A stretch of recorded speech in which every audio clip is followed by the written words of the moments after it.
Mr. Olmert, thank you very much for speaking to us.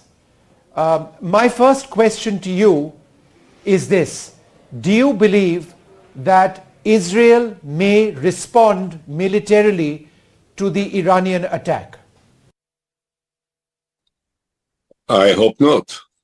As you know very well, I'm not in any formal position. I don't speak for the government of Israel. I'm not an official spokesman. But as a person, as someone whose voice may be heard in my country, I wrote it today in a major magazine article, and I said it yesterday on television. We defeated Iran on Saturday night. We humiliated Iran. They attacked Israel with 300 UAVs and more than 100 ballistic missiles and almost 200 cruise missiles, which is perhaps the largest attack of its kind in modern history. And except for maybe one land cruise missile that landed in the side of an Israeli Air Force bases. All of the ballistic missiles, the cruise missiles, the UAVs were intercepted. About 8% of them were intercepted by the Israeli sophisticated Iron Dome, the Arrow missile, defensive missile, and the David Sting, and about 20% were intercepted by the United States, Great Britain, and France. So this was initially a provocation of the worst possible kind by Iran against the state of Israel, and it turned out to be a dramatic victory for the sophistication, the efficiency of the Israeli air defense, and great humiliation for the Iranians. So there is no need, in my mind. We already won. We don't need to carry on this confrontation.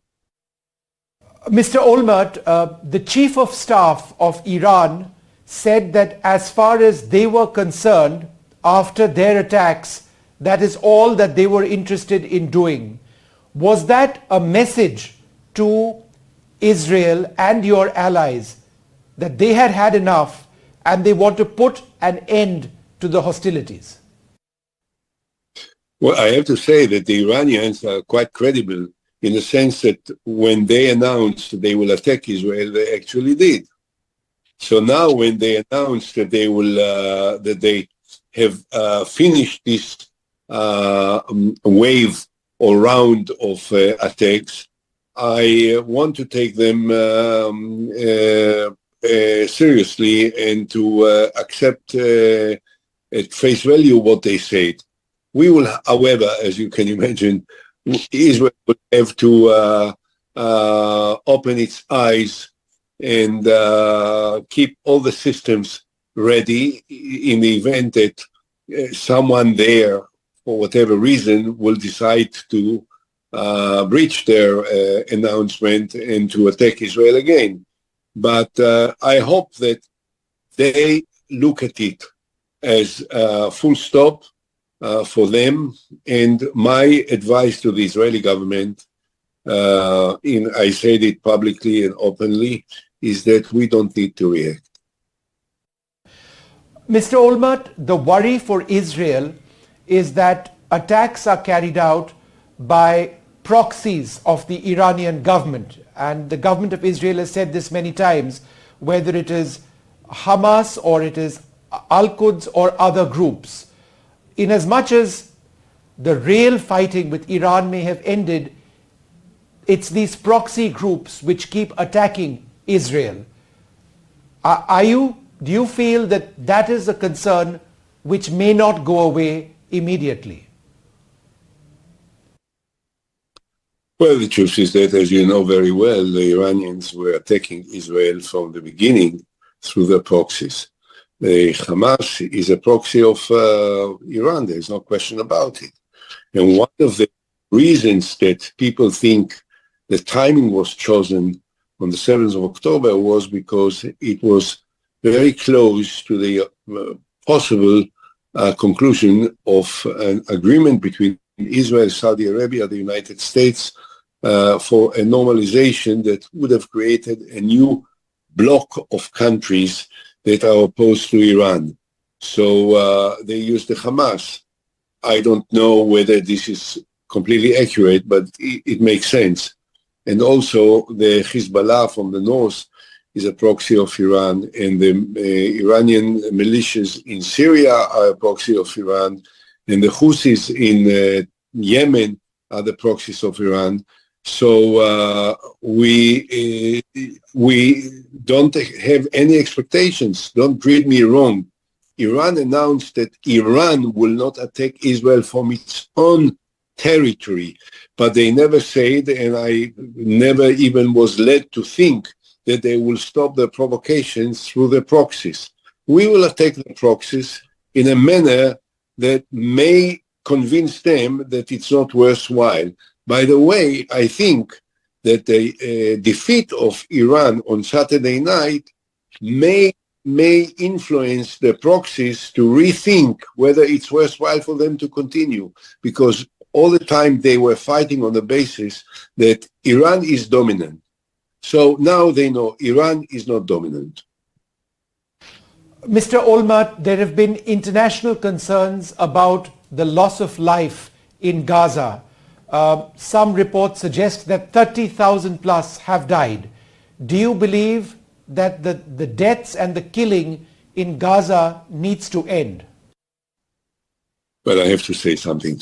When we started, after the 7th of October, I think all of the leaders of the world, including, by the way, the Prime Minister of your country, but certainly the President of America, Prime Minister of Great Britain, Chancellor Scholz, President Macron, and many others, some of them visited Israel and even went to visit the sites that were brutally attacked by the Hamas. They all said Israel has a full right to react.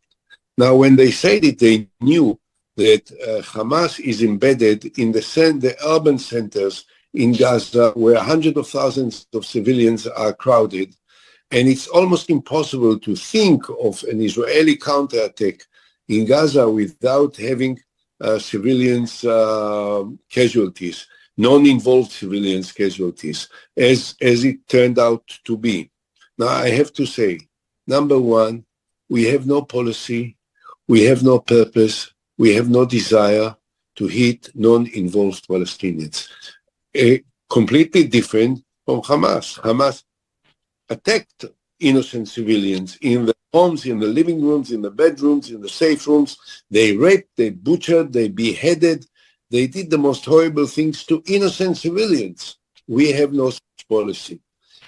We recognize the fact that many Palestinians were affected as a result of the Israeli operation. I can tell you what I feel, and I know that the overwhelming majority of Israelis feel this way. We are sad, sorry, regret, and are definitely prepared to do everything possible in order to assist those civilians that were uprooted from where they live, largely and primarily as a result of Hamas. Hamas created this, and Hamas is responsible for this. But we are incumbent to make every possible effort in order to improve the quality of life, to provide them with humanitarian supplies, and to help bring them back into a normal life.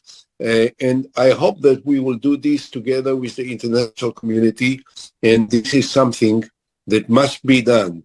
We do not fight civilians. We fight murderers and terrorists of Hamas only. One final question on Gaza. What is the end game? What does the end game look like? There has been widespread destruction in the north of Gaza. Civilians are in the south. Israeli forces are still in Gaza. How does this end? You ask a question, the wrong person, I'm afraid. I have my own vision for the end game, but I'm not certain that this vision is shared by the Prime Minister or the Cabinet of the State of Israel. But still, I think it's important that it will be spelled out. I think that we have reached a point where we can stop the war. It's not obvious that we haven't eliminated every Hamas member that, or that we didn't have an absolute victory, as the Prime Minister of Israel has spelled it out. But to the extent that you can destroy terrorist organizations, we did it. I think that Hamas almost completely broken all of their tunnels, most of the tunnels, most of the missiles, most of the fighters. They were more than 10,000 Hamas fighters killed. And they are bleeding now and are unable to resume the same kind of command and political influence in Gaza as they used to have. So this is the right time for Israel to stop the war, to make an agreement on that basis for bringing back all the hostages. This is a primary obligation of the State of Israel for its own citizens. We need all the hostages back. If all the hostages will be brought back to Israel, we are committed to stop the war and pull out from Gaza.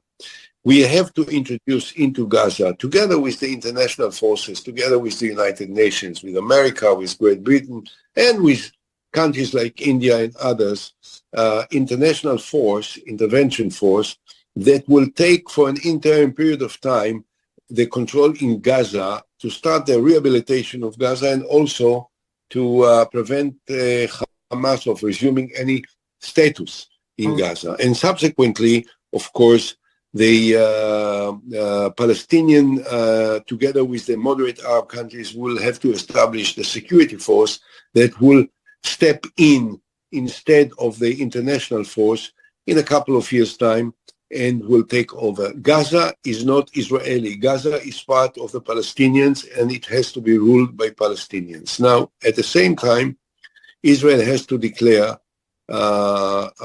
its readiness to embark on negotiations for a comprehensive peace between us and the Palestinians, with a Palestinian body that will be appropriate and representative of the Palestinians, that will be acceptable to the Palestinians and to the moderate Arab countries and the international community.